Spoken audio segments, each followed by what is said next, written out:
There is an invisible cage surrounding your entire life, and the key was forged over a century ago by a single man. His name wasn't a politician or a general. He was a bookkeeper from Cleveland who designed the blueprint for modern corporate control. This system dictates the price you pay at the pump, the algorithms that shape what you see online, and the very structure of the medicine you rely on. You can't opt out. You can't escape. Because the architect, John D. Rockefeller, didn't just build an oil company. He built the operating system for the 21st century. How did a man born in 1839 come to design the world you live in today? John D. Rockefeller was a fusion of two powerful forces, a father who was a swindler and a mother of deep religious faith. This combination created a man who could dismantle his competitors with absolute ruthlessness, all while believing he was carrying out a divine mission to bring order to a chaotic world. His moment arrived with the Pennsylvania oil rush, but while others chased the volatile dream of drilling, Rockefeller, the meticulous bookkeeper, saw the real prize: refinement. He invested in a Cleveland refinery, but he was just one of many. The competition was brutal, and profits were thin. So he decided to change the game itself. He didn't just refine oil. He bought the forests that provided the lumber for his barrels.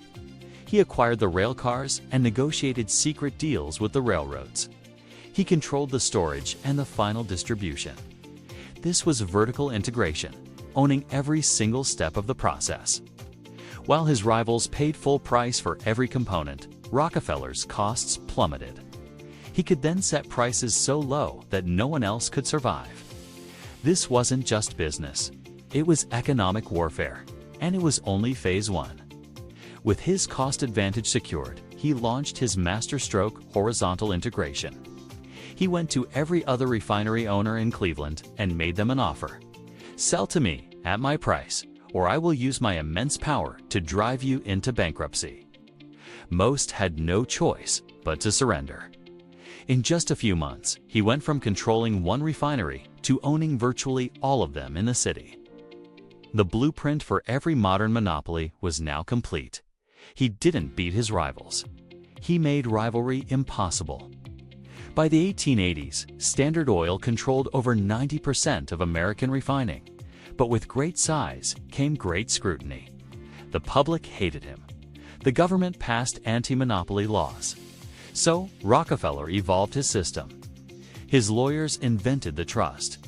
This legal entity, a parent company holding the shares of all the smaller operating companies, allowed him to maintain control while technically complying with the law. It was a shell game of epic proportions, and it became the model for every major corporation you know today. When the government finally broke up Standard Oil in 1911, it was seen as a victory. But was it? Rockefeller, you see, owned a major stake in all 34 of the new independent companies. The combined value of those pieces was far greater than the whole. The breakup didn't destroy his wealth, it multiplied it. The system had not been broken. It had simply been upgraded. And now, look around you. Do you recognize the pattern?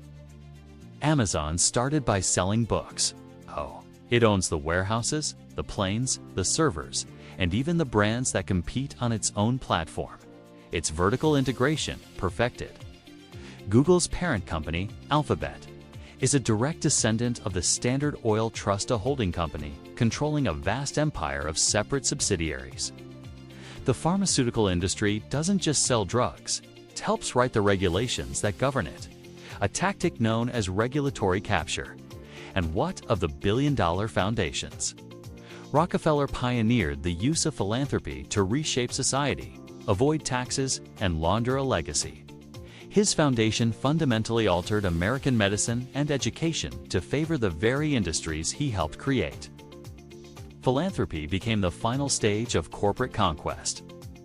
Today, every billionaire follows this playbook. The Gates Foundation, the Zuckerberg Initiative, they are not merely charities. They are tools of immense influence, continuing a tradition started over a century ago. So, where does that leave you? The gasoline, the groceries, the search results, the social networks. The healthcare you are participating in this system with every click and every purchase. The average person will spend hundreds of thousands of dollars over their lifetime. Wealth that steadily flows upward through the channels Rockefeller designed. You have three choices. You can submit to its efficiency, enjoying the low prices and convenience.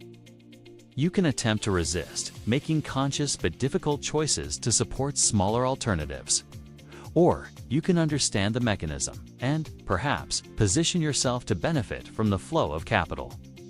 This is the enduring power of Rockefeller's creation.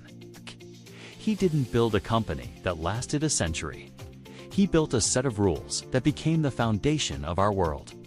A system so effective, so resilient, that it absorbed its own breakup and emerged stronger. A system you are living inside right now. If this is the first time you've truly seen the bars of the cage, then you need to understand the other hidden systems that shape your reality. Subscribe to Winds of Thought for more. And if this video changed your perspective, hit the like button. It helps us continue this research.